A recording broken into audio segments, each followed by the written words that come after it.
Olá, queridos irmãos e amados amigos da Igreja Evangélica Batista Moriá. Sempre é um prazer recebê-los para conosco ouvirmos um pouco da Palavra de Deus. Que todo esse momento que aqui dedicamos seja verdadeiramente dedicado ao único e verdadeiro Deus, que é o Pai do nosso Senhor Jesus Cristo. Eu gostaria ainda de ler lá em Efésios 1, Paulo dando as bênçãos apostólicas para o seu povo. Ele dizia o seguinte: Paulo, apóstolo de Jesus Cristo, pela vontade de Deus, aos santos que estão em Éfeso e aos fiéis em Cristo, a vós graça e paz da parte de Deus nosso Pai e do Senhor Jesus Cristo. Bendito Deus e Pai do nosso Senhor Jesus Cristo, ao qual nos abençoou com todas as sortes e bênçãos espirituais nos lugares celestiais. Que nós possamos nos sentir assim acolhidos pela palavra, pelos cânticos, pelas orações e que possamos adorar ao único e verdadeiro Deus. Um excelente culto a Deus.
Devocional de hoje encontra-se em 2 Pedro 3,18, que diz assim: acelere o seu crescimento e viva hoje o que Deus tem preparado para você. Antes, crescei na graça e conhecimento de nosso Senhor e Salvador Jesus Cristo. Quão maravilhoso é crescer na graça do nosso Senhor Jesus Cristo. Que possamos fazer isso todos os dias de nossas vidas, crescer um pouquinho na graça do nosso bom e Salvador Jesus Cristo, né? Vamos orar? Querido e bondoso Deus, nós te agradecemos, primeiramente por ter enviado o teu Filho Jesus para nos dar a graça da salvação, a certeza da salvação. Nós queremos muito continuar nesse caminho que o Senhor preparou para nós, Senhor. Que nunca nos afastamos do caminho da salvação. Obrigada, Deus, por todas as bênçãos recebidas, por todas as pessoas que o Senhor tem ajudado, por todas as pessoas que têm encontrado paz, saúde e alegria nos corações. Que o Senhor continue abençoando todas as famílias, todos os nossos amigos, que o Senhor tenha uma atenção muito especial para todas as pessoas que estão doentes, para os aflitos, para os deprimidos, e também que não falte o pão de cada dia na família de ninguém, e que não falte também amor, paz e esperança de dias melhores. Pedimos a Deus que o Senhor perdoe os nossos pecados e nos guarde e nos livre de todo o mal. Amém.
Boa noite, queridos irmãos e amigos da Igreja Evangélica Batista Moriá.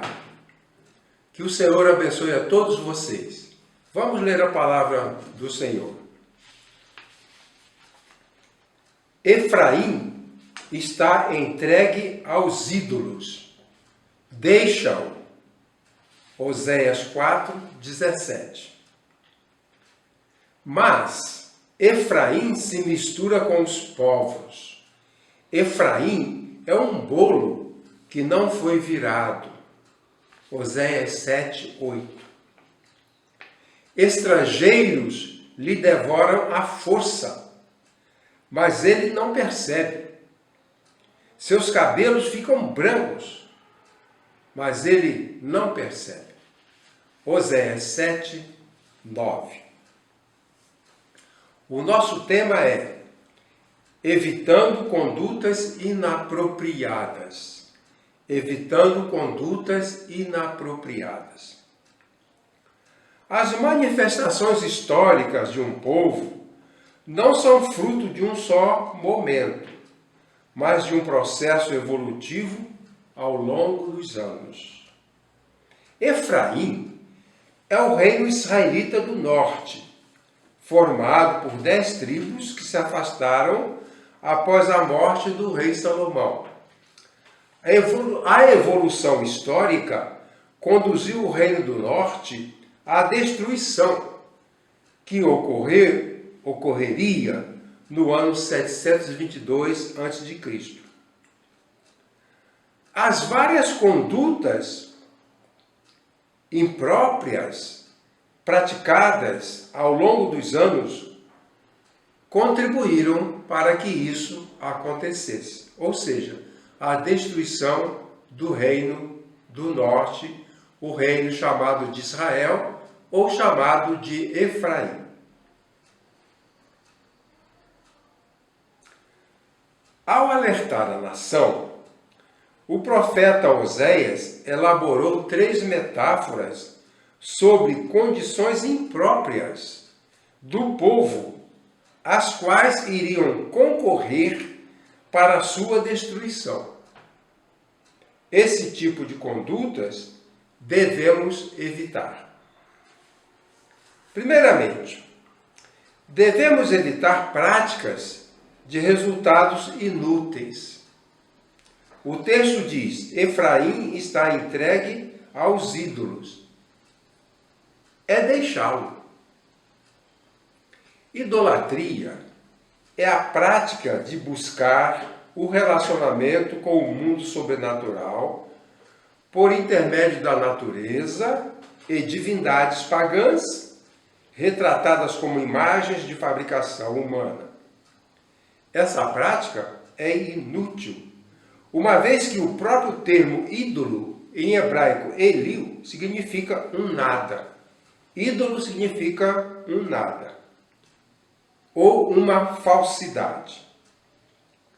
Havia 36 divindades regionais que eram objeto de culto e que agora estavam sendo também procuradas pelo povo de Israel.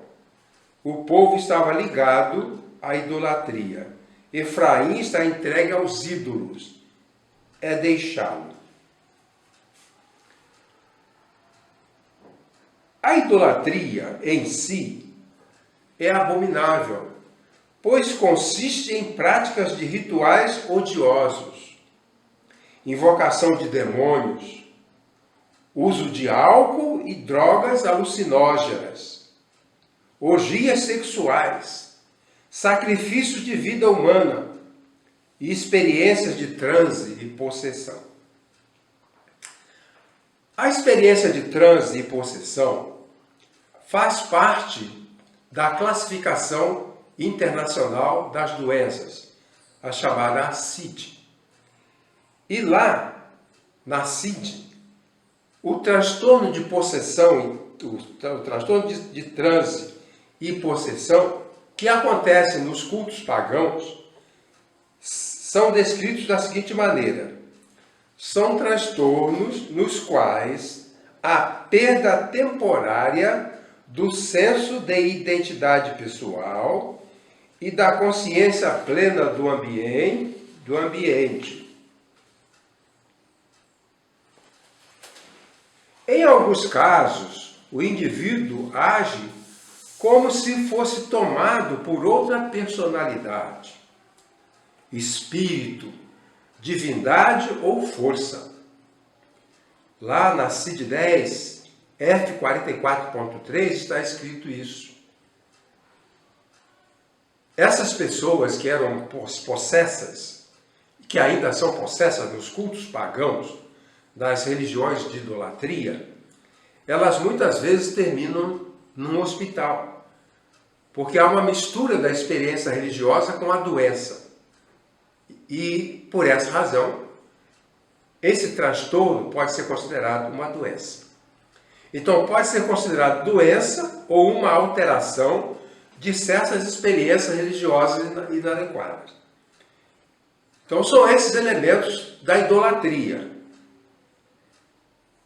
Práticas odiosas, rituais odiosos.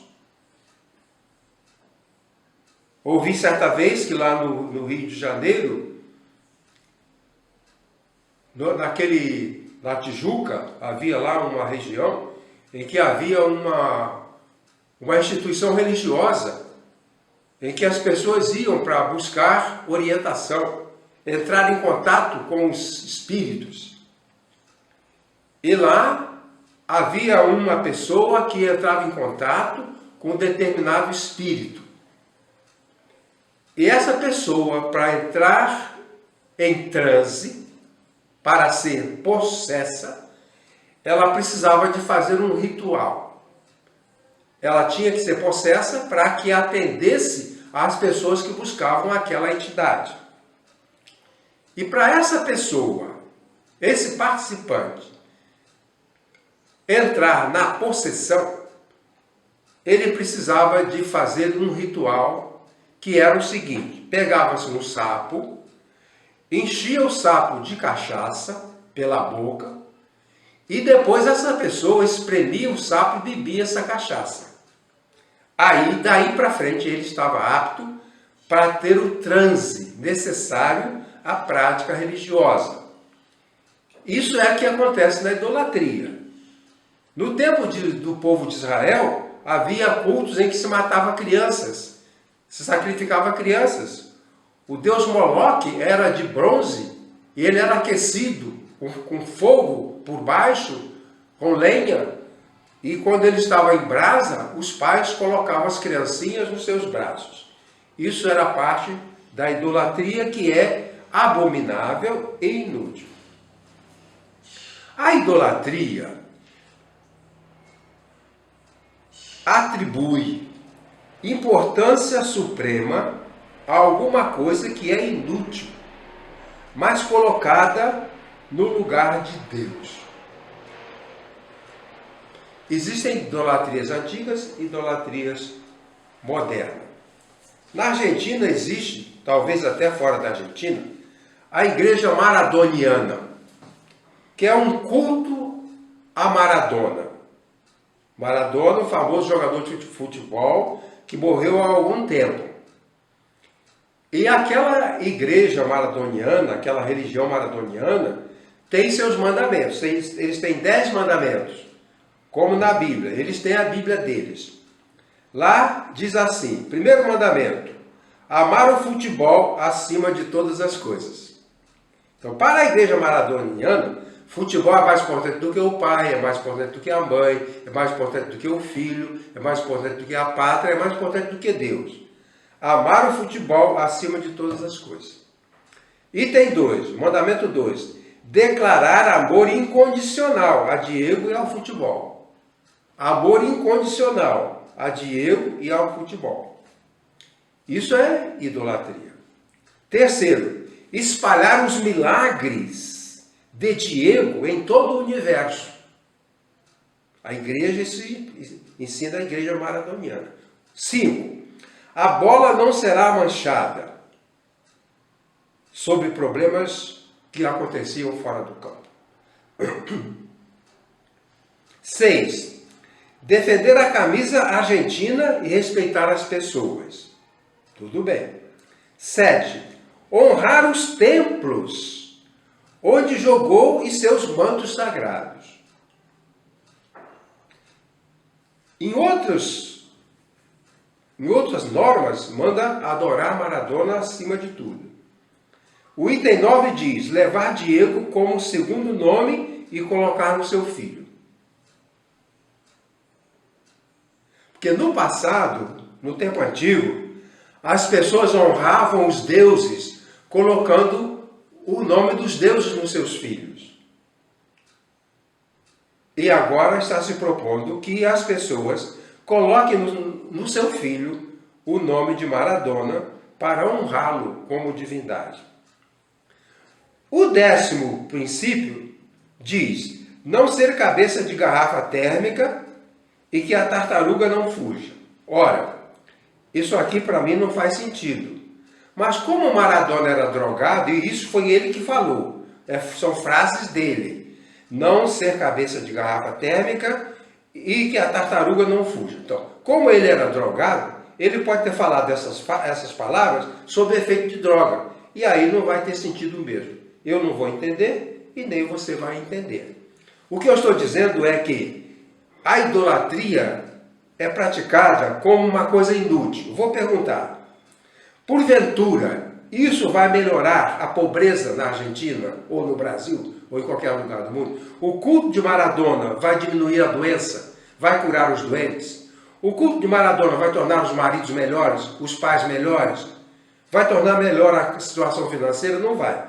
O que eu estou dizendo é que a idolatria é inútil. E como o povo de Israel praticava a idolatria, Oséias está dizendo para que eles não praticassem a idolatria, porque não ia ajudar. Não ajuda naquilo que é necessário.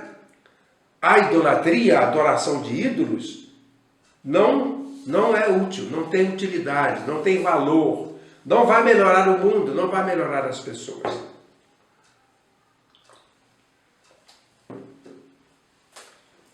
Duas palavras ainda a respeito disso. Repetindo, a idolatria é inútil.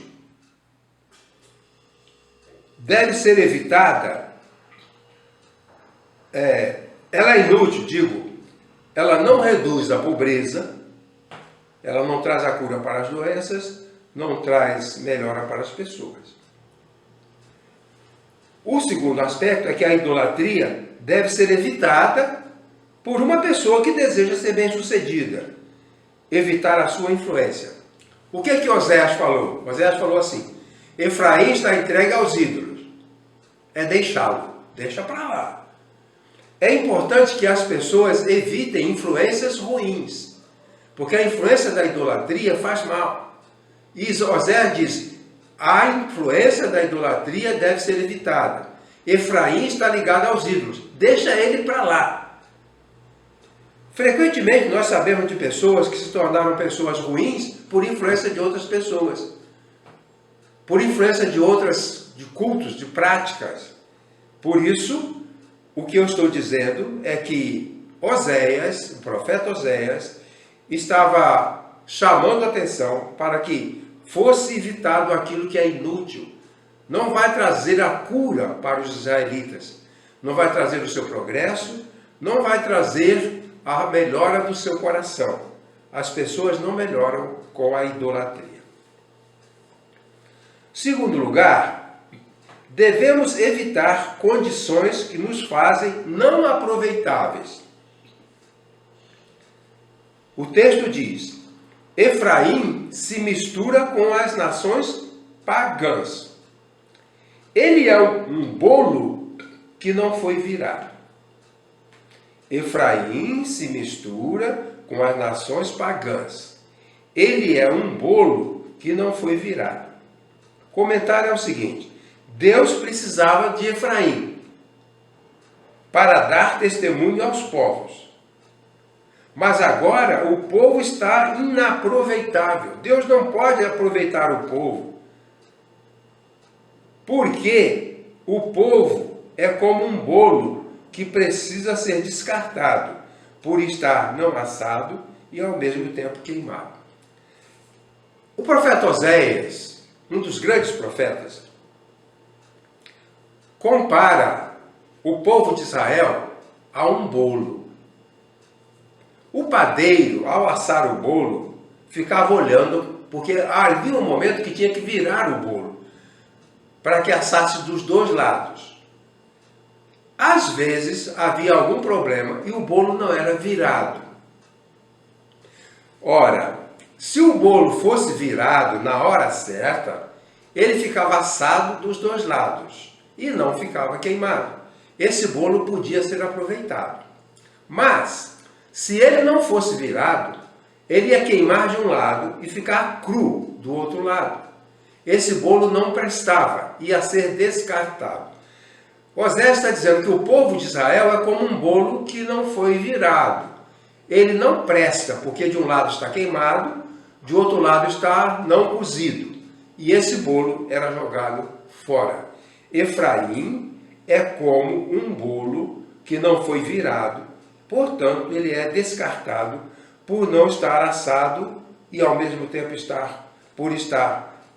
não estar assado e ao mesmo tempo estar queimado.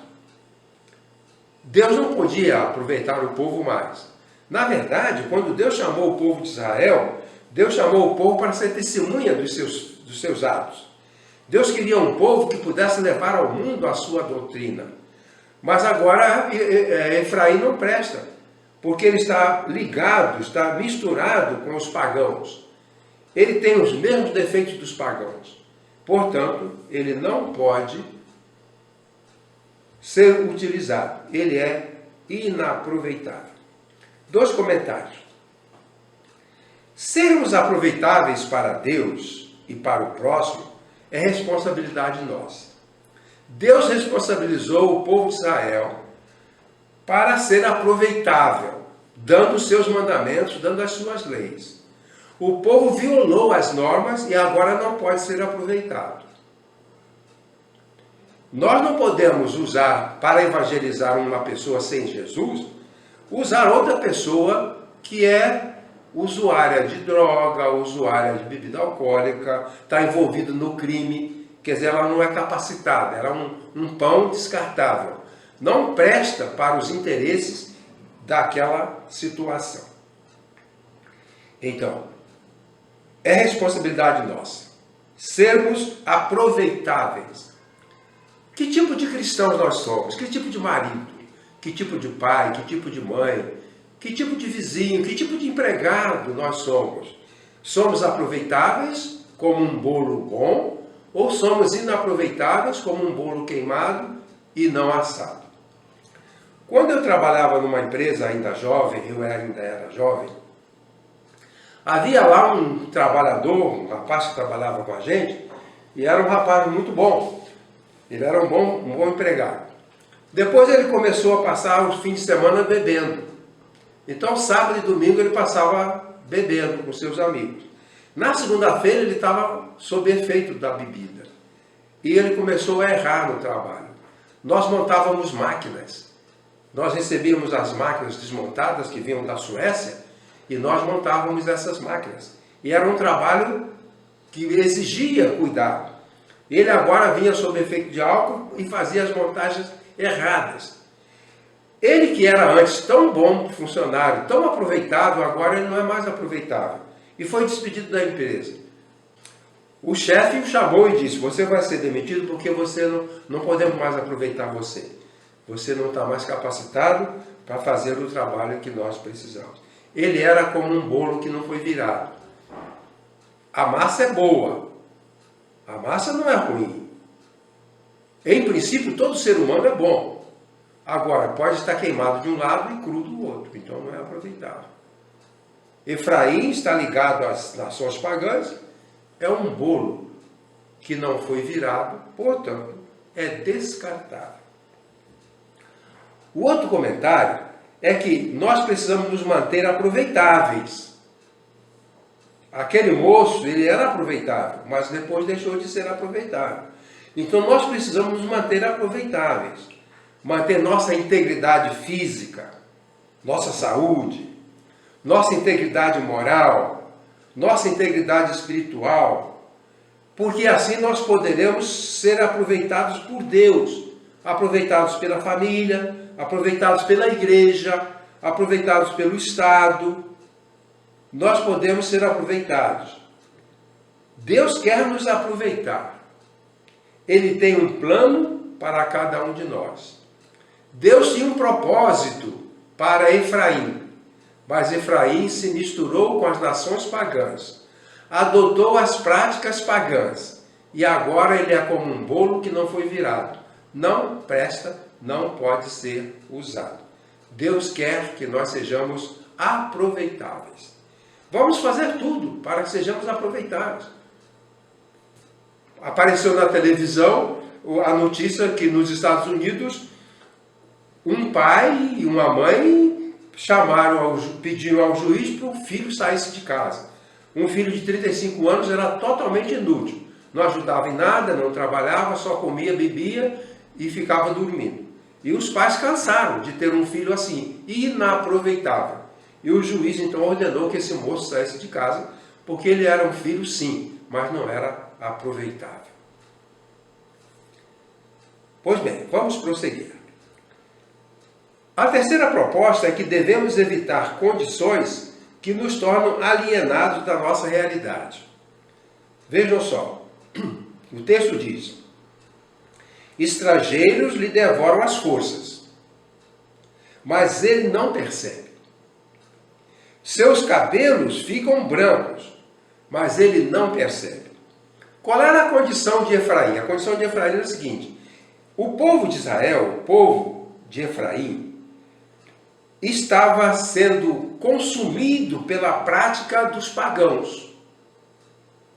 Eles estavam envolvidos nos costumes pagãos.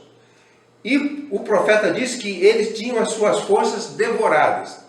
Eles estavam ficando fracos. Mas eles não percebiam. E que eles eram como uma pessoa cujos cabelos ficam brancos, mas não percebe. Um dos piores problemas do ser humano é estar envolvido numa coisa que ele não quer, que esse ser humano não percebe. A gente chama isso de alienação. Alienação é o estado da pessoa que, tendo sido formada em certas condições sociais, submete-se cegamente a valores e instituições várias, ficando despojada daquilo que se constitui seu ser essencial, sua razão de ser, de viver, perdendo assim a consciência de seus problemas. Ora, o que aconteceu com o povo de Israel? O povo de Israel estava misturado às práticas pagãs e perdeu a sua identidade. Eles foram criados, o povo foi formado sob o controle, sob a orientação das leis de Deus. Mas eles estão abandonando essas leis. E estão sendo destruídos na sua identidade. Mas o texto diz que eles não percebem. Na alienação, a pessoa entra num estado que ela não percebe. Ela está alienada, ela não percebe. Ela adquiriu uma personalidade e agora essa personalidade está sendo solapada, mas ela não percebe isso. É como uma pessoa que está ficando com os cabelos brancos e não percebe. Ou seja, a pessoa está sendo alienada da sua história. O povo de Israel tinha uma história, agora está sendo alienado dessa história, está se afastando dessa história. Agora ele está se comportando como um povo pagão, como aquele povo que não conhecia a lei de Deus. Dois comentários sobre essa questão. A alienação quer dizer a pessoa isolada do seu destino, isolada da sua história. Ela nos torna participantes com aquele que nos aniquila. Por exemplo, uma pessoa dependente de droga, ela é aniquilada pela droga, mas ela está favorecendo aquele que produz e vende a droga. Então ele é escravizado por aquele que o traz a sua aniquilação. As pessoas que têm um comportamento, têm uma formação, elas podem, num dado momento, ser influenciadas de tal maneira que elas abrem mão dessa formação.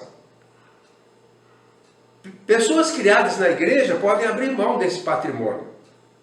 Eu li, já mencionei isso, porque é uma coisa muito interessante, que nos Estados Unidos foi feita uma pesquisa de que muitos prisioneiros, muitos criminosos, têm nomes bíblicos.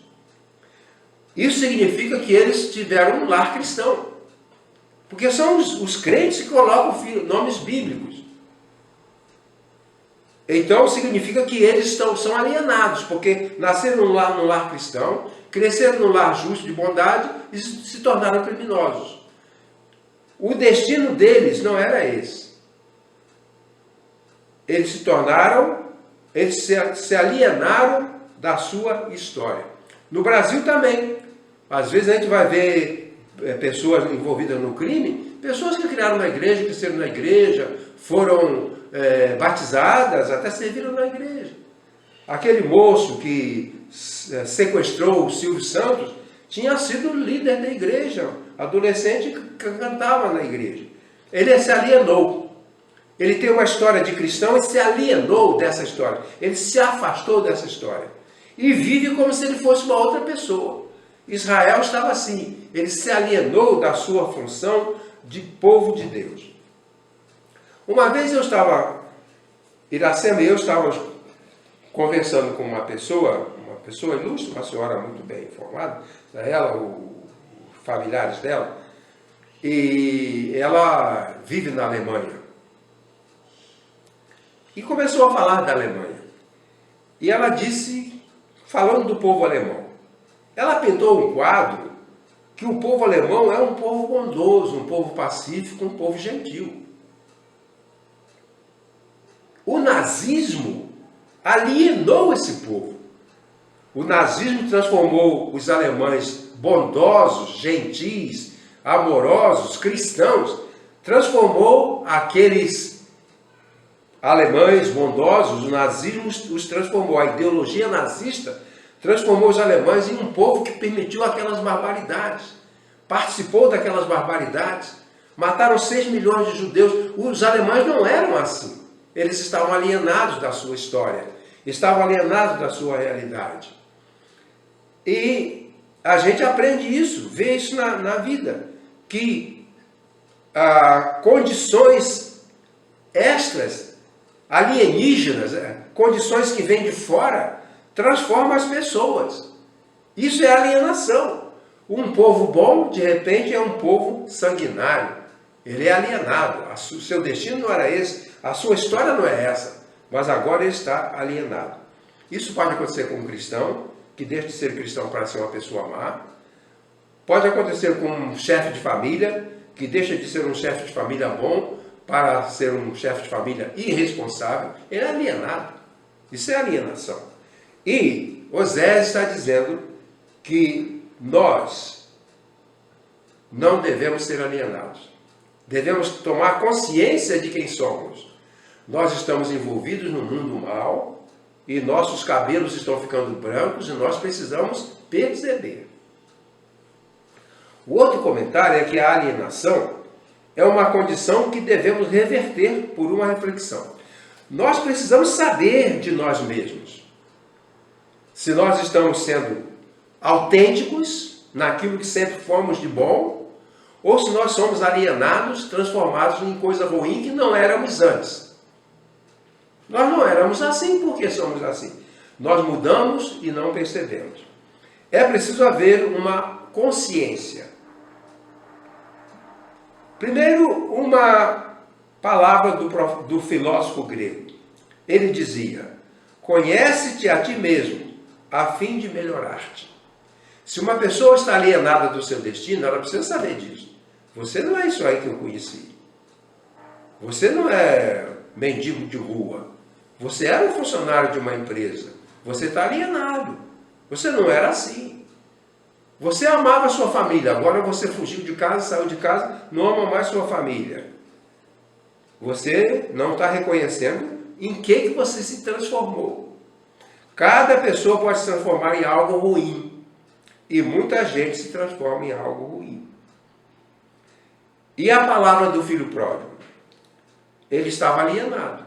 Porque era um homem, um moço, filho de um homem rico, que não estava na sua casa, estava longe, trabalhando para cuidar de porcos, que era abominável. Os judeus não entravam em contato com porcos. O filho pródigo estava em contato com os porcos, passando fome, podendo comer apenas uma alfarroba, uma fruta que os porcos comiam. Mas ele refletiu. Precisamos refletir. Olha aí, eu estou com os cabelos brancos. Tem que ver o que isso significa. Aí, o que ele disse? Ele refletiu. Quantos empregados de meu pai têm abundância de pão? E eu aqui padeço necessidade. Isso é reflexão. Ele refletiu. Ele disse, eu fugi do meu destino. Eu fugi da minha história. Eu vou voltar, vou reassumir a minha história. Uma pessoa que abandonou o evangelho pode reassumir, pode voltar. Uma pessoa que abandonou a família pode voltar. De tempo em tempo a gente vê uma história, até na televisão, de uma pessoa que saiu de casa, um homem que abandonou a família, e depois de anos fora, vivendo uma vida longínqua, volta para casa, pede desculpa, pede perdão, se reconcilia com a sua família e volta a ser uma pessoa honrada, uma pessoa digna. Ele deixou de ser alienado da sua família e volta a conviver com a sua família.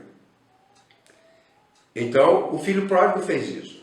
Eu vou deixar de ser um filho alienado, eu vou para casa. Vou para casa e vou dizer, pai, perdoa, me perdoa, eu quero ser um trabalhador, eu vou ficar humilde, eu vou trabalhar, eu vou viver, aceitar humildemente sua acolhida, vou aceitar humildemente a comida que você vai me dar. Então, o profeta Oséias trabalha essa parte com o povo de Efraim, com o povo de Israel. E vamos concluir dizendo, como vimos, em sua grande obra profética, Oséias inclui 3 metáforas sobre a condição do povo, como alerta contra o mal que poderia sobreviver. Com isso, aprendemos que devemos evitar as situações de inutilidade. Fique de olho, você pode estar sendo inútil. Isso é ruim. O profeta disse que nós devemos fugir da inutilidade, viver no nada, da idolatria. Devemos também evitar condições que nos tornam não aproveitáveis, inúteis. Um pão que está queimado e não está assado. Precisamos evitar de sermos inaproveitáveis. O filho que não serve para nada, o pai que não serve para nada, o crente que não serve para nada. Devemos também evitar a alienação, que nos torna desatentos às transformações que nos ocorrem e que podem nos levar à destruição. A alienação pode levar à destruição. Oremos para que Deus nos livre de adotar aquelas condutas que o povo de Efraim adotava e que levou à sua destruição. Aquele povo acabou, foi destruído e nunca mais se reconstruiu. Eles estavam em condições inapropriadas e pagaram o preço dessas condições. Que o Senhor nos abençoe. Amém.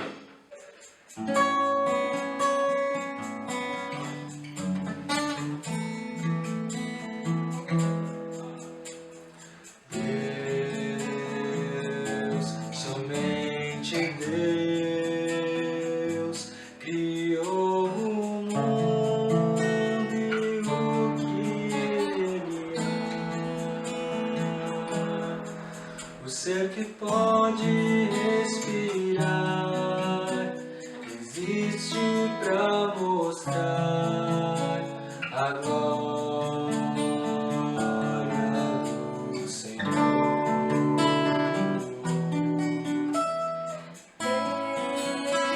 Deus, somente Deus, os seus mistérios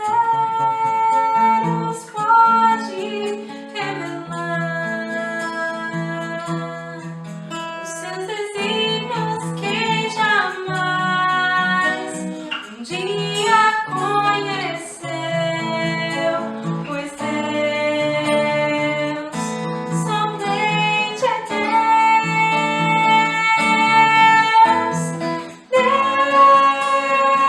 Deus, somente Deus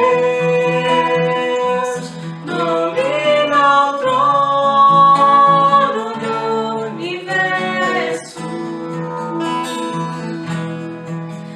Que a voz da criação